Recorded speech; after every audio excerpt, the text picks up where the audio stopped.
So three different type of embedded networking. One is embedded networking with the CAN bus.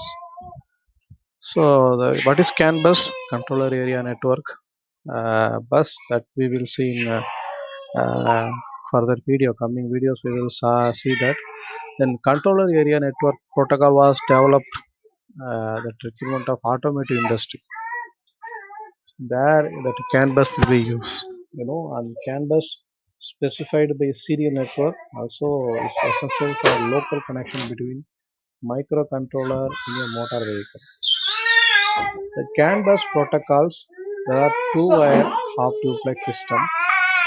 You know what is half duplex? Is half duplex? Yeah, the signal can send both direction, but it is not simultaneously. We already saw this example is walkie-talkie. Well, this application demand a high-speed transfer of short messages. The specification for the CAN bus protocol are described in International Standard ISO 11898-2003. The specification include requirement for the physical layers and data link layer network.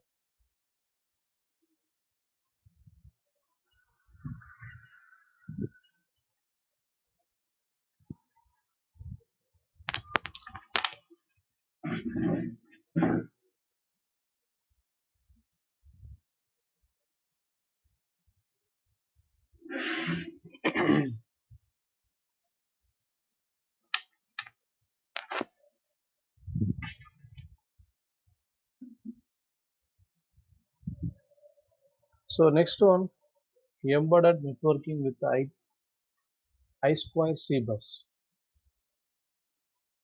This is a communication protocol for embedded system that invented by Philips Semiconductor in 1989.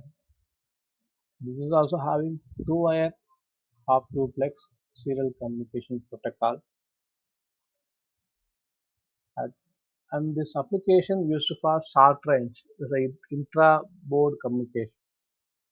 So between the colleges, between the premises, between I mean, industries.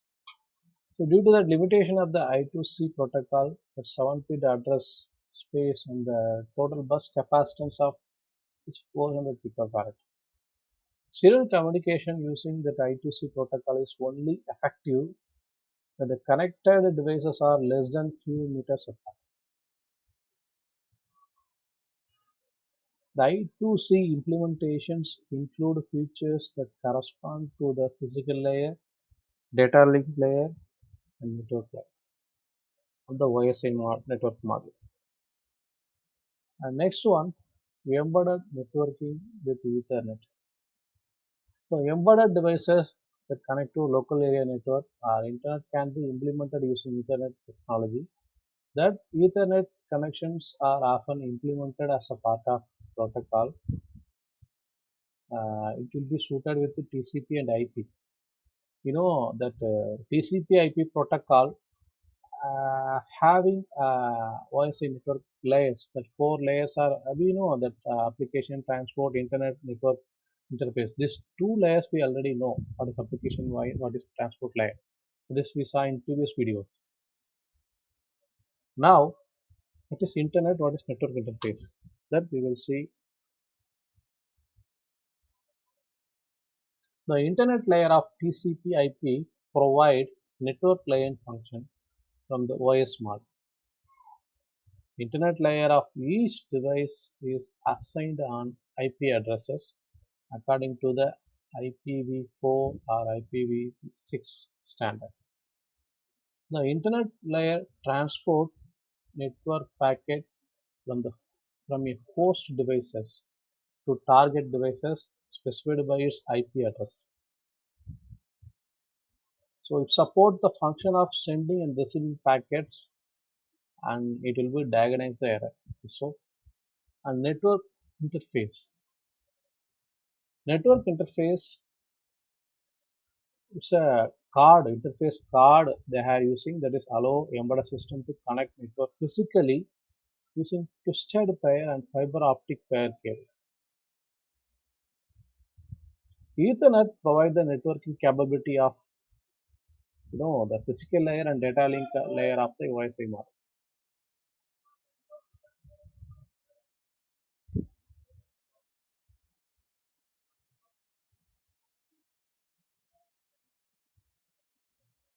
So next we have to see input output ports and buses.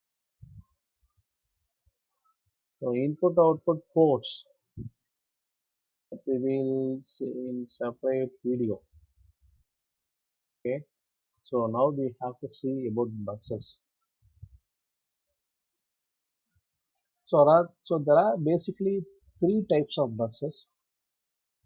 Actually here four: address bus, system bus, data bus, control bus.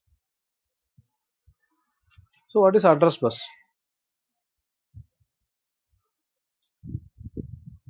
An address bus is a computer bus architecture. It is used to transfer data between devices. You know, the devices are identified by the hardware addresses of a physical memory. That is, we can say that the physical address. The physical address that is stored from binary number of numbers, and it enables the data bus to access the memory storage. System bus. See the diagram: CPU, memory, input and output.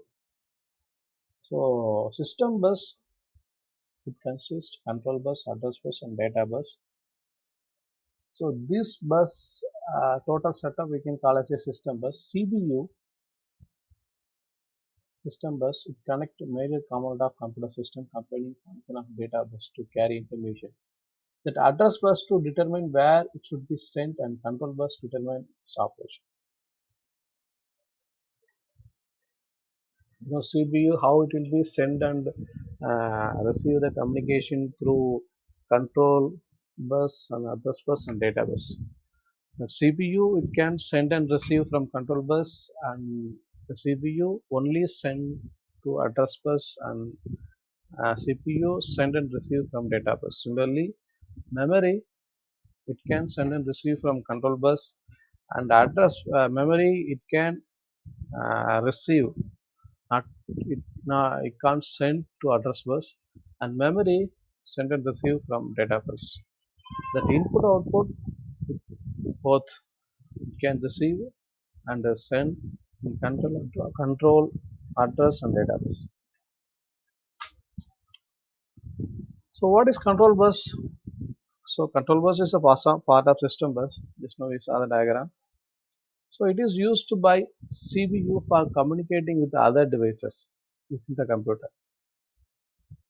And control bus are carrier or carries command from the CPU and written status signals from the device. So that is control bus.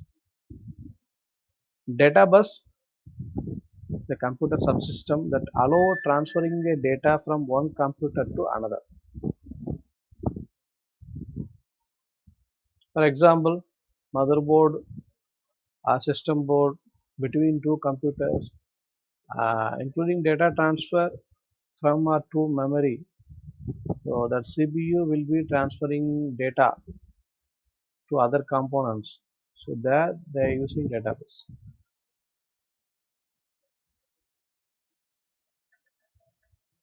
So memory bus input output system interfacing two levels of bus structure. They're having RAM, ROM, read random access memory, read only memory, and memory buses how they are accessing address and data, and control buses between processor and memory, how the input output buses, input output devices connected.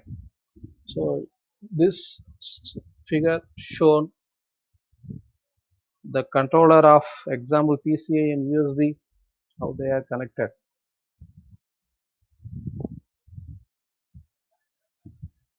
So this one is for separate memory and input output buses to communicate with the memory system.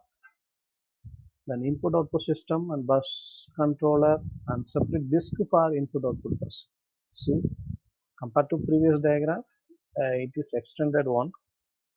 same but extended bus controller, bus USB controller, uh, disk bus, display controller, LCD touch screen, CD-ROM devices, disk one, disk two. So it is a little bit extended compared to previous one.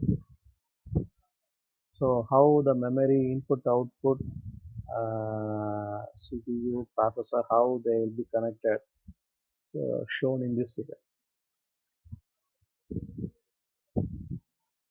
Okay, thank you.